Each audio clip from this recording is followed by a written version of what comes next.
Welcome to Samba Samba. Enjoy the video. Hello everyone. In this video I will show you how to make butter, a truly satisfying kitchen project.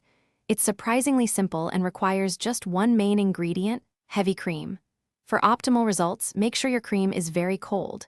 You'll also need a stand mixer with a whisk attachment or a food processor to help with the churning process. This guide will walk you through each step, from cream to delicious, fresh butter, in about 15 to 20 minutes of active time. Now let's get to the fun part. Churning. Pour about 2 cups of your very cold, heavy cream into your stand mixer bowl.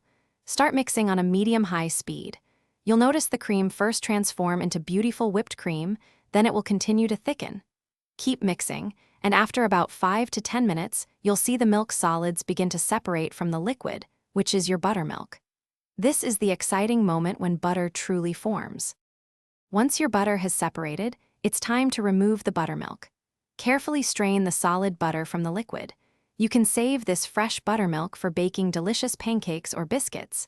Next, you'll need to wash the butter. Place the butter in a bowl of very cold water and gently knead it.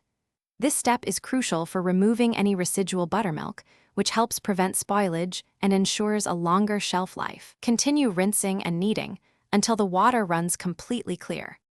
You're almost done. After washing, press out any last bits of water from your butter. If you prefer salted butter, now is the time to add about 1/4 teaspoon of salt per stick or 1/2 cup of butter. Mix it in thoroughly. You can then shape your butter into a log, press it into a mold, or simply store it in an airtight container.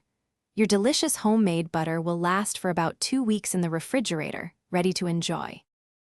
Thanks for watching. Consider subscribing if we helped you.